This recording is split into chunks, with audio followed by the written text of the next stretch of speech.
I'm with Susan Kramer from the Liberal Democrats. We've had over 1,500 questions from job seekers on reed.co.uk, all of them concerned with employment issues. We've chosen 10 that are most representative of the questions asked and asked Susan those questions now. So Daniel from Leeds asks, how will your party secure a Brexit deal that doesn't damage the economy or lead to jobs being moved overseas once Britain leaves the single market? I mean, I share Daniel's concerns. As far as I can see, for Theresa May, the economy is not the top priority. Jobs are not the top priority in her Brexit negotiation. It's about freedom of movement. It's about removing the European Court of Justice from any role in UK activities. And we are going to have to challenge her constantly in the course of the negotiations to get focused on the economy, on businesses and on jobs. And I will tell you that that's one of the reasons why my party does support a referendum on the final deal. Because Theresa May will go with the things that most concern her. That if she reckons whatever she gets, she can simply pass it through Parliament, she's going to have a big majority, and no one else will ever get a say, and it's going to be set in place for 25 years. But if she knows she has to go and face people at the end of this and say, this is the deal I've negotiated, then she has to listen to people's priorities. And those priorities, and I hear them on the doorstep, are I want jobs, I want opportunity, I want businesses to flourish. Next, Lydia from Brighton. What will you do to reduce the wage gap between top earners and those at the bottom? My focus would be on people at the bottom. I'm a supporter of moving to a living wage. We said we need to put in place a commission to work out how to do something with that kind of complexity and change, but it seems to me it's got to be the right direction in which to go. But above all, I want to make sure that our people become skilled. As I say, you go back into, not a generation back, and there were evening classes, there were learning opportunities, people could increase their skills. They didn't think, you finished your studies and then you went to work and you didn't have an opportunity to develop significantly beyond that. We've got to return to giving people a chance to learn new skills, particularly in this era when we've got so much change, artificial intelligence, robotics, changing the world of work. People have to have that opportunity to get those new skills so they're ahead of the curve. And that they're benefiting from those changes, and they can make sure that that is coming through in their income. Orhan from London asks, how would you improve job security and workers' rights for those in non-typical employment, such as Deliveroo, Uber, those on 0 hours contracts? Well, I think we have to be very tough with fake self-employment, and I don't mean from the perspective of the employees, but companies that declare that the people who work for them aren't employees, but when you look at them, that's everything about them essentially says these people are in employment. They're working essentially for one person, so they aren't in control. I mean, you know the kinds of tests. And nobody should be deprived of rights because you've got an employer that thinks they found a clever way to avoid making national insurance contributions or holiday payments or whatever else. So we do need to go very hard after that.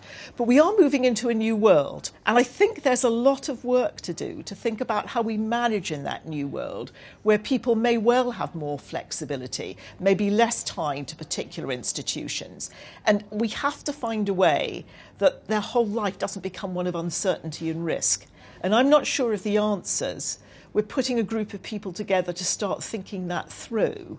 And I do think we have to find answers, and in a very short period, quite frankly. Linda from Sheffield asks, with the retirement age going up, what help will your party give to over 50s who are out of work? It's very obvious that you have to continually enable people to upgrade their skills or change jobs or change direction without requiring them to lose income. And again, that whole training process, that enabling people to get new skill sets, I think is going to be crucially important. I also think we have to look at much more flexible ways of working. I mean, I'm an older person. I love working, but I probably wouldn't enjoy trying to do the hours and the sort of go with the stress that I had when I was in my 20s. But I don't want to be knocked out of the workforce, and I've got experience, which is worth having, I hope, to any employer. So I think there are different ways to set in place structures to help people who are over 50. They've got so much to offer, but they may not want to work the way they did when they were 20. So the next question is from Sarah from Reading. What are your plans to improve chances for young people to acquire the necessary education, training and skills for a meaningful job in the working world?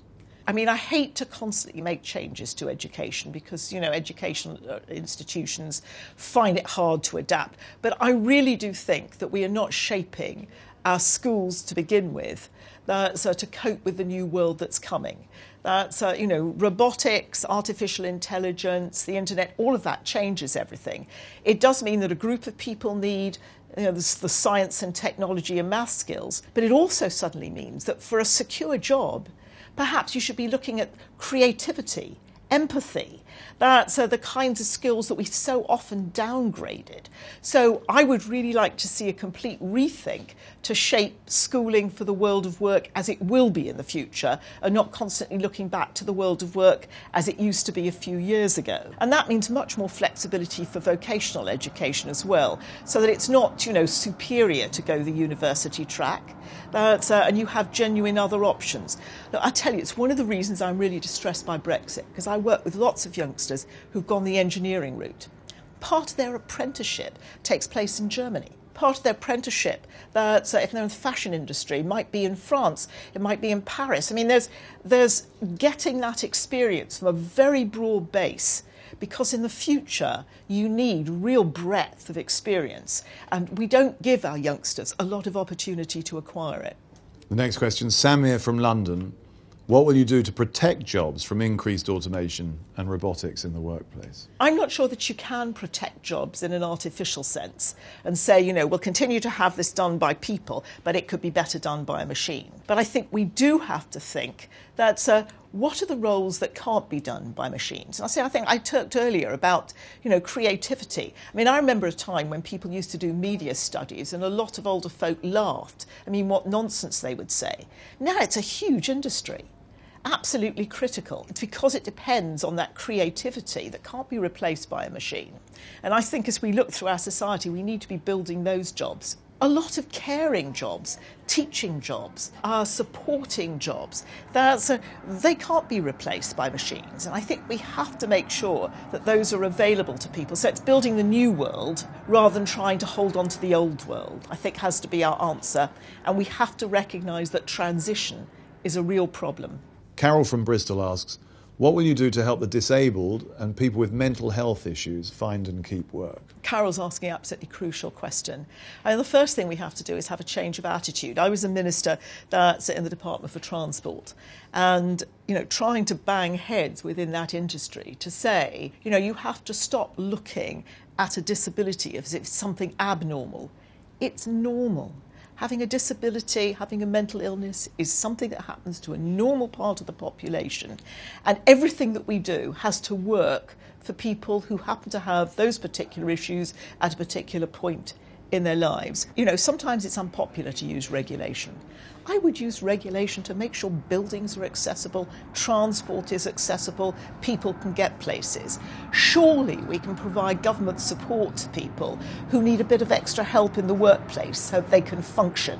Maybe they need additional computer capacity, maybe they sometimes need a translator, maybe they need additional kinds of support. But it seems to me we ought to start from the presumption that we provide that, because these are normal people looking to do the normal thing of going to work and earning a living, instead of looking at it as a sort of add-on extra. And changing that cultural attitude is crucial. I suspect the costs in effect are very low, because you're taking people from not being productive to being productive, and you're taking people whose lives are filled with disappointment, and that leads to stress and illness, to being in a situation where they can achieve their ambitions. The next question, Gemma from Cambridge has asked, how will you make sure that skilled migrants continue to be able to come to the UK and benefit our economy? I'm very worried about what happens, frankly, all the way across the skill platform, because I can't see a lot of Brits, frankly, wanting to go and pick strawberries. And that end, I think, matters as well. And certainly we need people with skills. Look, this is why I despair of this aspect of Brexit. If you're a European citizen and you've got skills, do you want to go through a hostile visa system so you can come to the UK? Take you 3 months to get the paperwork together. So know that you can only stay for 2 years or 5 years. Know that your partner won't be allowed to work when you come, in a modern family. Or will you say, I'm not going to take that job. I'm going to take the job in Berlin. I can go there tomorrow. There are no restrictions. My partner can work. Why would you choose to come to the UK? And I think it is going to be a real struggle to create a visa system that people find attractive enough that it isn't an obstacle. And that worries me a great deal. Pascal from London asks, with a continuing gender pay gap and underrepresentation of women on boards, what will you do to counter gender discrimination in the workplace? This is something that makes my blood boil in this day and age. We really shouldn't be living with gender discrimination. Look, I mean, some of the work that was done in the coalition years at least led FTSE 100 companies typically to accept a target of 25 to 30% women that's on their boards. But it hasn't penetrated down into smaller companies, and we have to make it.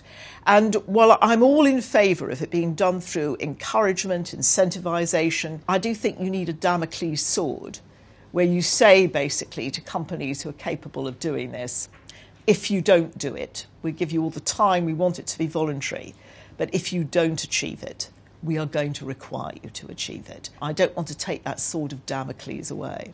And frankly, some of it applies to ethnic representation too. I mean, it is devastating how few people in our incredibly diverse society find someone of their own background that's on the board of a major company or in senior management.